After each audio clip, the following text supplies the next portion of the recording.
Hai sahabat, senang Anda sudah mengikuti tayangan video-video saya. Saya yakin Anda sudah like, sudah subscribe, sehingga setiap kali saya menayangkan video saya yang baru, Anda tidak pernah ketinggalan. Jika video-video yang selama ini Anda tonton boleh memberkati kehidupan keluarga Anda, dengan kerendahan hati, saya memohon Anda berkenan share kepada keluarga-keluarga yang lain agar mereka juga mendapat berkat yang sama. Sengaja video-video saya isi dengan pelajaran-pelajaran Alkitab yang akan memberikan petunjuk kepada setiap keluarga yang mengikutinya bagaimana mengajar mendidik anak-anak mereka agar kelak hidupnya sukses, bahagia, dan diselamatkan oleh Tuhan. Oleh karena itu, ikuti terus video saya lewat channel YouTube Roni Suwono. Shalom.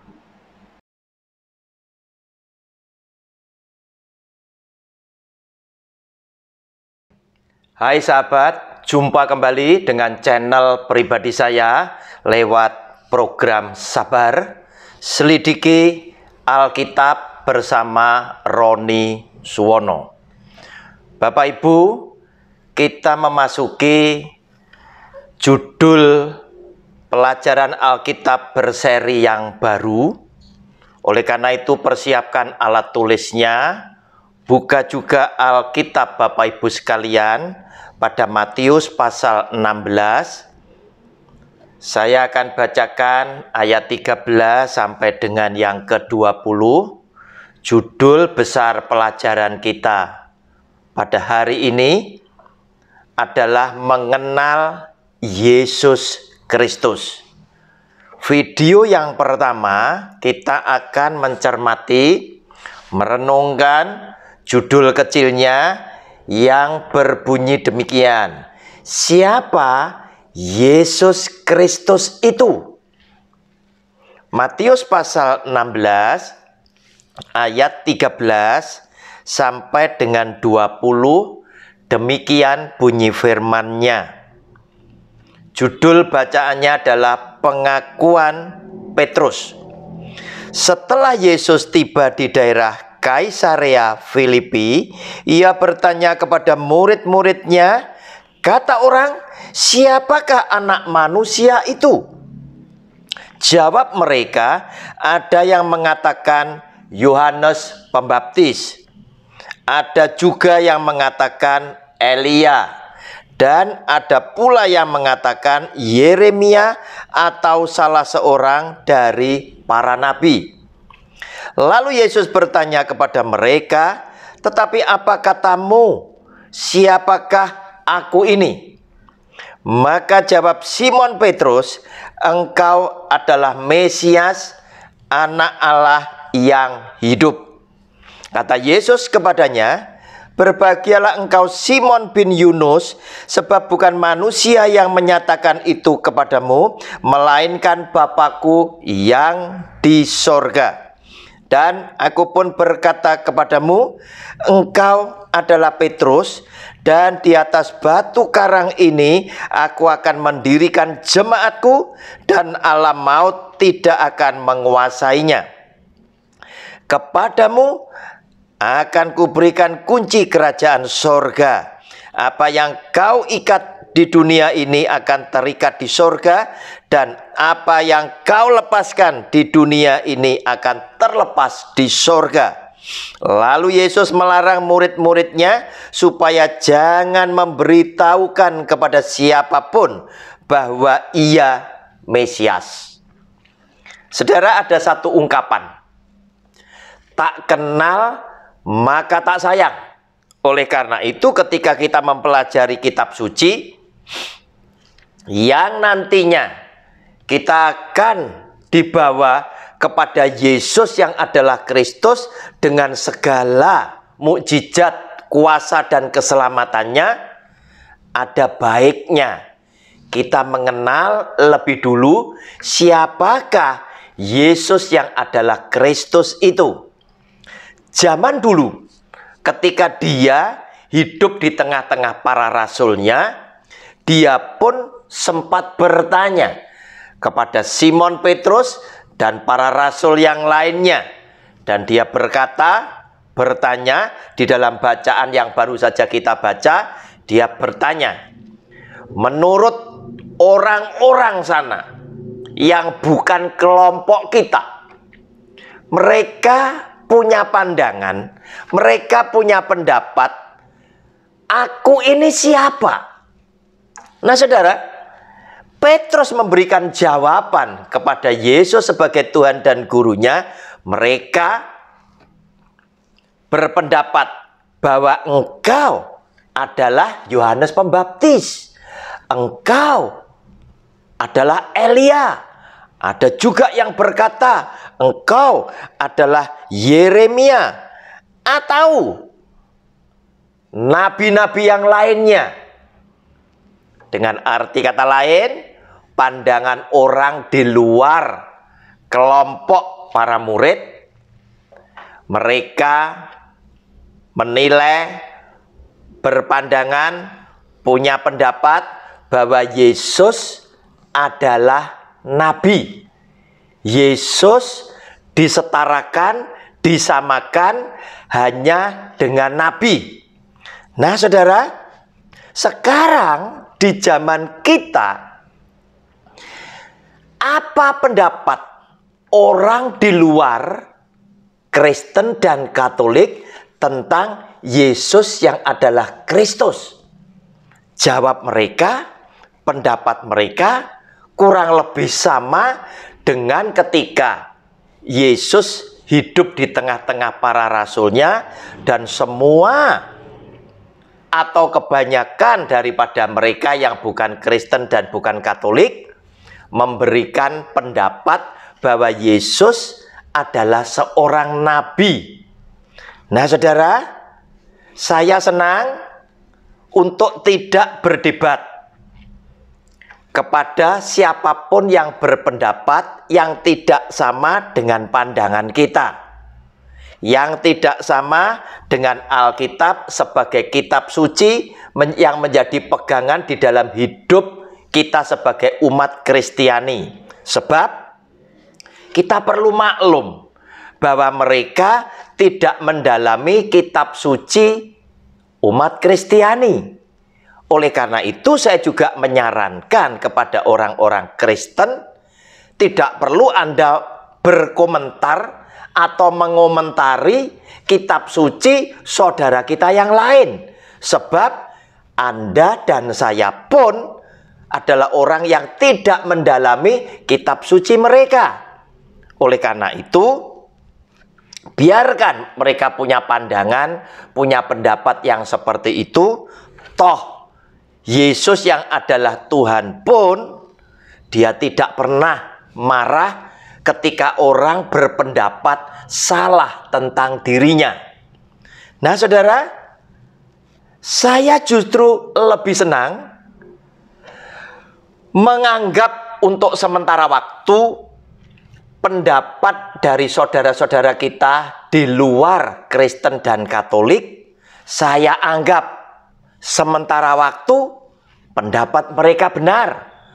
Tetapi kepada Anda yang suka belajar video saya, yang suka belajar Alkitab lewat nonton video saya, tentunya saya nanti lebih suka untuk menjelaskan siapakah Yesus yang adalah Kristus itu sesuai dengan kitab suci yang menjadi pegangan hidup buat umat Kristiani, baik Kristen maupun Katolik, untuk mengetahui siapakah Yesus yang adalah Kristus itu yang sesungguhnya.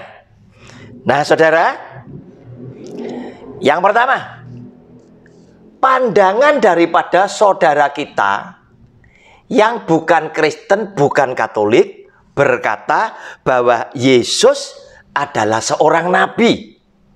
Jika itu benar, jika pendapat itu benar, maka Yesus ini adalah setara, sejajar dengan nabi yang adalah orang istimewa di hadapan Tuhan yang adalah orang suci. Saudara, kita tahu apa yang bisa dibuat oleh orang walaupun dia adalah orang yang suci adalah sesuatu yang terbatas. Begitu orang ini mati, dia pasti sudah tidak bisa berkarya lagi di dunia nyata seperti tempat di mana Anda dan saya hari ini hidup di dalamnya. Kenapa? Karena di dalam kitab suci kita pun dikatakan demikian. Di dalam Pengkhotbah pasal 12 ayat yang ke-7. Kita tahu manusia ini dari debu tanah. Alkitab memberikan petunjuk yang demikian. Dan debu kembali menjadi tanah seperti semula, dan roh kembali kepada Allah yang mengaruniakannya. Saudara, manusia berasal dari debu tanah. Yang membuat manusia itu bisa hidup, yaitu adalah roh yang dikaruniakan oleh Tuhan kepada kita. Sehingga manusia yang daripada debu tanah itu boleh menjadi makhluk yang hidup.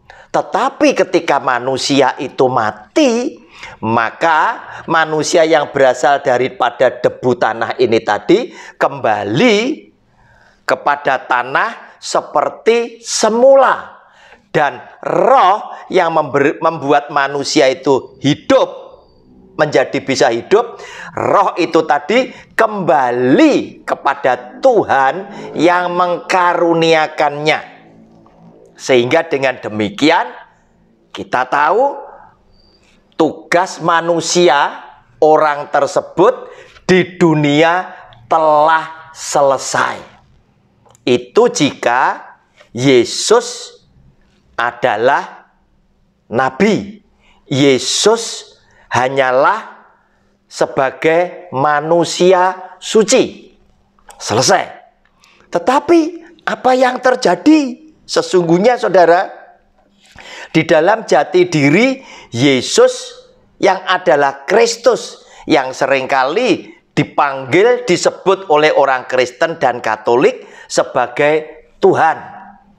Nah saudara, untuk kita mengetahui hal seperti itu, saya senang menunjukkan beberapa ayat firman Tuhan, membacakan secara cepat, walaupun tidak semuanya, tetapi ayat-ayat yang penting itu yang akan saya tunjukkan kepada saudara sekalian tentang kelahiran Yesus. Pertama, Matius pasal 1 ayat 18 sampai 23 berkata demikian. Kelahiran Yesus Kristus adalah seperti berikut. Pada waktu Maria ibunya bertunangan dengan Yusuf, ternyata ia mengandung dari Roh Kudus sebelum mereka hidup sebagai suami istri. Karena Yusuf suaminya seorang yang tulus hati dan tidak mau mencemarkan nama istrinya di muka umum, ia bermaksud menceraikannya secara dengan diam-diam. Tetapi ketika ia mempertimbangkan maksud itu, malaikat Tuhan nampak kepadanya dalam mimpi dan berkata, Yusuf anak Daud, janganlah engkau takut mengambil Maria sebagai istrimu, sebab anak yang di dalam kandungannya adalah dari Roh Kudus. Ia akan melahirkan anak laki-laki, dan engkau akan menamakan dia Yesus, karena dialah yang akan menyelamatkan umatnya dari dosa mereka. Hal itu terjadi supaya genaplah yang difirmankan Tuhan oleh Nabi. Sesungguhnya anak darah itu akan mengandung dan melahirkan seorang anak laki-laki, dan mereka akan menamakan dia Immanuel, yang berarti Allah menyertai kita. Saudara, di dalam bacaan yang pertama ini kita ngelihat bahwa ternyata malaikat Gabriel, pembawa berita dari Tuhan, itu datang kepada Maria, bunda Yesus Kristus secara jasmani. Dia adalah seorang perawan suci yang berkenan di hati Tuhan dan istimewa di hati Tuhan. Sehingga Tuhan berkenan memakai Maria menjadi bunda Yesus secara jasmani. Dan Yusuf dari keturunan Daud itu yang menjadi bapaknya Yesus secara jasmani. Walaupun pada saat dia mengandung, dikatakan di dalam Alkitab, Yusuf itu tidak bersetubuh dengan Maria sampai dengan bayi Yesus ini lahir. Tetapi karena Yusuf sebagai keturunan Daud, maka tidak salah jika Yesus disebut Yesus adalah anak Daud. Nah, saudara,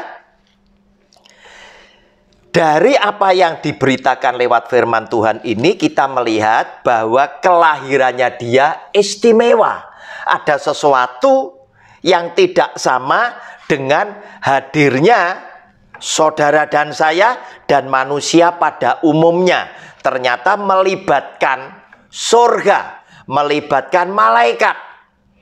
Dan saudara, di bacaan yang lain, Lukas pasal yang pertama, ayat 26 sampai dengan ke-38, Bapak Ibu catat aja, tidak usah saya bacakan.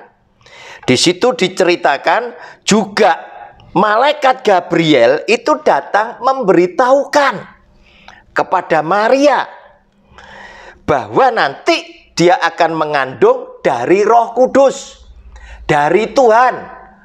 Walaupun dia belum bersuami, baru bertunangan dengan Yusuf. Walaupun dia tidak melakukan persetubuhan, tetapi dia akan mengandung dari Roh Kudus. Dan bayi itu tadi harus dinamai dengan nama Yesus. Berarti nama Yesus adalah nama yang sudah ditetapkan oleh Allah Sang Pencipta. Sudah ditetapkan. Nah, saudara, kemudian Lukas pasal yang kedua ayat 8 sampai 12, di situ diceritakan ada gembala yang di tengah-tengah padang gembalaan itu dikagetkan dan menjadi takut. Saudara, yang ini saya bacakan karena ayatnya tidak begitu panjang. Lukas 2 ayat 8 sampai 12. Judulnya Gembala-Gembala. Di daerah itu ada gembala-gembala yang tinggal di padang menjaga kawanan ternak mereka pada waktu malam. Tiba-tiba berdirilah seorang malaikat Tuhan di dekat mereka dan kemuliaan Tuhan bersinar meliputi mereka dan mereka sangat ketakutan. Kenapa? Karena ada kejadian yang ajaib sekali. Di tengah gelap muncul satu cahaya yang menyilaukan karena malaikat Tuhan itu datang untuk memberitahukan kabar sukacita kepada gembala-gembala tersebut. Lalu kata malaikat itu kepada mereka, "Jangan takut, sebab sesungguhnya aku memberitakan kepadamu kesukaan besar untuk seluruh bangsa." Artinya kelahiran Yesus yang adalah Kristus yang diberitakan oleh malaikat dari surga kepada orang-orang sederhana, yaitu para gembala-gembala domba, itu sesungguhnya adalah kesukaan besar untuk seluruh bangsa, untuk seluruh dunia. Maksudnya seperti itu. Hari ini telah lahir bagimu juru selamat, yaitu Kristus Tuhan di kota Daud. Dan inilah tandanya bagimu, kamu akan menjumpai seorang bayi dibungkus dengan lampin dan terbaring di dalam palungan, yaitu seorang juru selamat dunia di kota Daud, yaitu Kristus Tuhan. Nah, saudara, berarti nama Yesus ini tadi, Yesus Kristus, memang adalah nama yang memang sudah ditetapkan. Dan kelahirannya ternyata melibatkan peran daripada surga, yaitu malaikat sengaja diutus oleh Tuhan pencipta alam semesta untuk memberitahukan bukan hanya kepada Maria, tetapi di sini juga kepada para gembala. Nah, saudara, inilah yang akhirnya memberikan kesimpulan kepada kita bahwa ternyata kelahiran Yesus yang adalah Kristus itu bukan seperti lahirnya semua umat manusia, karena dia ternyata dikandung daripada Roh Kudus, dan dia pun juga diberi nama Anak Allah yang Maha Tinggi. Dia juga disebut Anak Allah yang Maha Tinggi. Nah, saudara, sekarang kita lihat apa yang bisa dibuat oleh nabi yang adalah manusia istimewa di hati Tuhan. Setiap nabi adalah orang yang baik, orang yang suci, orang yang istimewa di hati Tuhan.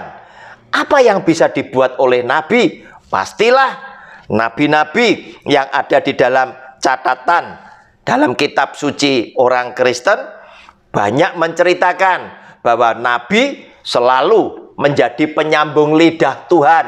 Nabi seringkali diberi wahyu oleh Tuhan untuk disampaikan kepada umatnya, kelompok-kelompok tertentu, bangsa atau etnis tertentu pada zaman nabi itu bertugas. Nabi juga bisa melakukan mukjizat, mendatangkan kesembuhan atau mukjizat yang lain. Salah satunya, jika kita ngelihat salah satu nabi yang hebat adalah Musa. Begitu banyak mukjizat yang dilakukan oleh Tuhan lewat Musa. Tetapi apa yang kita lihat? Musa itu pun juga adalah manusia yang terbatas. Ketika dia terhimpit dengan satu masalah, Musa selalu berteriak minta tolong kepada Tuhan, dan Tuhan langsung memberitahukan kepada Musa apa yang harus Musa lakukan untuk bisa menyelesaikan masalah dia dengan bangsa Israel atau dengan orang-orang Mesir. Nah, saudara, kemudian kita mau bandingkan apa yang dibuat oleh Yesus yang adalah Kristus tadi, yang kelahirannya penuh dengan keajaiban, yang kelahirannya melibatkan surga, yang kelahirannya diberitakan oleh malaikat Allah, baik kepada Maria, kepada Yusuf, maupun kepada gembala, dan melibatkan begitu banyak saksi, yaitu melibatkan orang Majus dari timur yang adalah ahli perbintangan dan mewakili orang-orang intelektual dan orang-orang yang kaya. Juga Herodes, Raja Herodes pada waktu itu, serta para imam dan ahli-ahli Taurat bangsa Yahudi yang sempat ditanya oleh Herodes. Karena Herodes ingin tahu, benarkah Raja orang Israel itu telah lahir. Karena dia takut bahwa tahtanya akan hilang oleh karena lahirnya Raja orang Israel. Nah, saudara, sekarang kita lihat mukjizatnya apa yang bisa dilakukan oleh Tuhan Yesus. Nah, suatu hari Yohanes Pembaptis itu harus mengutus muridnya untuk bertanya kepada Tuhan Yesus ketika dia ada di dalam penjara. Saya bacakan dari Matius pasal yang ke-11 mulai ayat 2 sampai dengan ayat 6. Judul bacaannya Yesus dan Yohanes Pembaptis. Di dalam penjara Yohanes mendengar tentang pekerjaan Kristus, lalu menyuruh murid-muridnya bertanya kepadanya, "Engkaukah yang akan datang itu, atau haruskah kami menantikan orang lain?" Yesus menjawab mereka, "Pergilah dan katakanlah kepada Yohanes apa yang kamu dengar dan kamu lihat. Orang buta melihat, orang lumpuh berjalan, orang kusta menjadi tahir, orang tuli mendengar, orang mati dibangkitkan, dan kepada orang miskin diberitakan kabar baik. Dan berbahagialah orang yang tidak menjadi kecewa dan menolak aku." Nah, saudara, ketika Yohanes Pembaptis ingin bertanya kepada Yesus Kristus Tuhan tadi, apakah engkau itu sang juru selamat, ataukah kami harus menunggu orang lain? Secara diplomatis, Yesus yang adalah Kristus memberikan jawaban kepada Yohanes Pembaptis dan berkata kepada para muridnya, pulang dan katakan kepada Yohanes Pembaptis apa yang kau dengar dan apa yang kau lihat. Orang buta melihat, lumpuh berjalan, tuli mendengar, bisu berbicara, dan orang mati dibangkitkan, dan kepada orang miskin diberitakan kabar yang baik. Kira-kira Yohanes Pembaptis tahu siapa aku? Nah, oleh karena itu, saudara, orang Kristen berkeyakinan bahwa Yesus Kristus Tuhan yang mampu membangkitkan orang mati 4 hari Lazarus hidup kembali, pastilah dia bukan hanya seorang nabi yang adalah manusia biasa. Dia adalah Tuhan yang bisa memberikan kehidupan kepada siapa saja yang dia mau. Apalagi ketika dia membuktikan dirinya bahwa dia mati benar-benar di atas kayu salib, tetapi pada hari ketiga seperti apa yang dia katakan, dia dibangkitkan kembali oleh Bapanya yang ada di surga. Itulah yang memberikan keyakinan kepada umat Kristiani, Kristen dan Katolik, bahwa Yesus yang adalah Kristus adalah Tuhan pencipta langit bumi dengan segenap isinya. Shalom. Kita akan ketemu lagi pada video yang kedua. Haleluya. Amin.